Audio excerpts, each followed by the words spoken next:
ডানকুনিতে বিজেপির বাইক সংকল্প যাত্রা ঘিরে পুলিশের সঙ্গে খণ্ডযুদ্ধের ঘটনায় 6 জন বিজেপি কার্যকর্তা তারা গ্রেপ্তার হয়েছিলেন এবং তারপর 14 দিন জেল হেফাজতের পর কয়েকদিন আগেই তারা ছাড়া পেয়েছেন। এবং আজকে আমরা দেখতে পাচ্ছি বিজেপির রাজ্য সভাপতি সুকান্ত মজুমদার তিনি এসে পৌঁছেছেন ডানকুনির যে যুব মোর্চার সভাপতি অর্ণব ঘোষ তার বাড়িতে।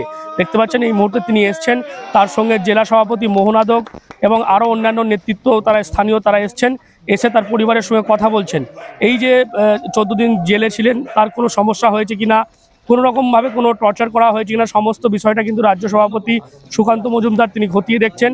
এবং এরপর আমরা যেমনটা জানতে পারছি এখান থেকে তিনি রিসরায় যাবেন, সেখানে গিয়ে ভারত মায়ের পুজো আছে সেখানে অংশগ্রহণ করবেন, পাশাপাশি শ্রীরামপুরের মাহেশে যাবেন, সেখানেও তার একটি কর্মসূচি রয়েছে। এবং তারপর উত্তরপাড়ার হিন্দমোটর আপনারা জানেন এই ঘটনায় কিন্তু প্রাক্তন সেনাকর্তা ঋত্বিক পাল তিনিও গ্রেপ্তার হয়েছিলেন, তিনিও জামিন পেয়েছেন, তার বাড়িতেও যাবেন, গিয়ে সেখানেও কথা বলবেন। দেখতে পাচ্ছেন এই মুহূর্তে ডানকুনির ছবিটা দেখাচ্ছে আপনাদেরকে। ডানকুনির অর্ণব ঘোষ বিজেপির শ্রীরামপুর সাংগঠনিক জেলার সভাপতি যুব মোর্চার, তার বাড়িতে এই মুহূর্তে ডক্টর সুকান্ত মজুমদার তিনি রয়েছেন এবং তিনি কথা বলছেন।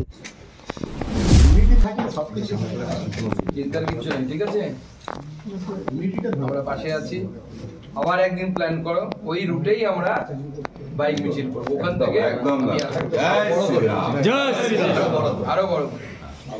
আর যুব মোর্চার যে নেতারা আছে এই সোমনাথ, ওই সোমনাথ, ঠিক আছে, ওর নামও সোমনাথ, তাই না? তুমি আশেপাশে জেলা থেকেও সেদিন মানে বড় করে একটা আমাদের করতে হবে, ধরো বিভাগের প্রোগ্রাম, এইভাবে আমরা বিভাগের একটা বাইক মিছিল করবো, ঠিক আছে? ঠিক আছে। দেখতে পাচ্ছেন এই মুহূর্তে অর্ণব ঘোষ সহ যারা বন্দী ছিলেন 14 দিন জেল খেটেছেন তাদের সঙ্গে রাজ্য সভাপতি সুকান্ত মজুমদার কথা বলে বেরোচ্ছেন।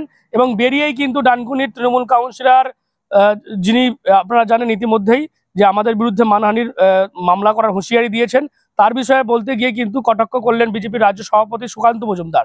তার বক্তব্য দেখুন, যার মান থাকে তার মানহানি হয়, চোরের আবার মান কি? মিডিয়াকে হুঁশিয়ারি দিতে থাকুক, ওরা জনগণের ভোটে যেতে না, ভোট চুরি করে যেতে, চুরি করে কাউন্সিলর হচ্ছে, ওর মানই নেই, তার আবার মানহানি, এমনটাই কিন্তু কটাক্ষ করলেন বিজেপির রাজ্য সভাপতি সুকান্ত মজুমদার। এবং এই ওয়ার্ডের তৃণমূল কাউন্সিলর, তার বিরুদ্ধে দুর্নীতির অনেক খবর হয় এবং পৌরসভা এলাকাতেও দুর্নীতি হচ্ছে, সেই দুর্নীতির বিরুদ্ধে খবর করাতে তিনি সাংবাদিকদের বিরুদ্ধে মানহানির মামলার হুঁশিয়ারি দিচ্ছেন। দেখুন, মানহানি যার মান থাকে তার মানহানি হয়, চোরেদের আবার কিসের মান?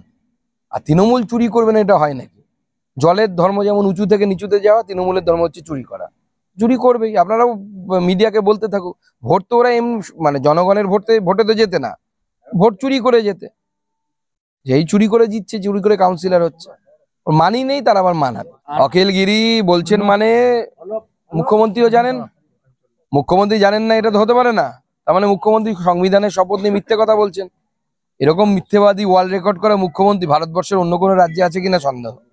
অলিম্পিকে যদি গোল্ড মেডেল থাকতো মিথ্যে কথা বলার জন্য, মমতা বন্দ্যোপাধ্যায় একটা গোল্ড মেডেল ভারতবর্ষকে দিতেন। বাংলার বিচার ব্যবস্থার খলনায়ক অভিজিৎ গঙ্গোপাধ্যায় এমনটাই টুইট করেছেন অপরূপা পোদ্দার তৃণমূল সংসদ, তাকে তদন্ত করে গ্রেপ্তার করার দাবিও তিনি করছেন টুইটে। কিভাবে দেখছেন বিষয়টা? আরামবাগের লোক কে আসল খলনায়ক বুঝিয়ে দেবে। গতবারই বুঝিয়ে দিয়েছিল, চুরি করে 1500 ভোটে জিতেছে, নামটাও তো চুরি করা। অরিজিনাল নাম আফরিন আলী, লেখে অপরূপা পোদ্দার। হ্যাঁ, তো এই চুরি করা লোকেদেরকে নিয়ে কি বলে, যারা নাম নিয়ে জালিয়াতি করে, অন্য কিছু তো ছেড়ে দিন, সে তৃণমূল বউ চুরি থেকে শুরু করে পাহাড় চুরি কিছুই তো বাদ রাখছে না। এ তো দেখি নামও চুরি করেছে, তো ওর কথাতে গুরুত্ব দেওয়ার দরকার নেই। টিকিট পাবে কিনা সন্দেহ আছে। পুরুলিয়ায় সরকারি পোশাক স্কুলের সেগুলো ছাগলকে পরানো হচ্ছে, কিভাবে দেখছেন? ছাগল তারা সরকারি স্কুলের যে বাচ্চাদের পোশাক ব্যবহার করা হচ্ছে। এখন পশ্চিমবঙ্গের শিক্ষা ব্যবস্থার এখন যা অবস্থা, আগামী দিনে স্কুল থেকে ছাগলই বেরোবে, ভালো শিক্ষার্থী আর বেরোবে না। ছাগলরাই পোশাক কাজে দেবে।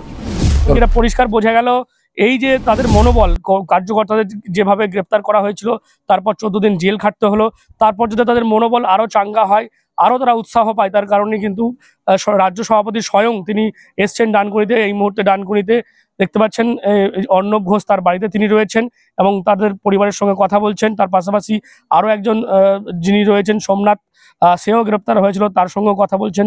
সমস্ত খোঁজ খবর তিনি নিচ্ছেন।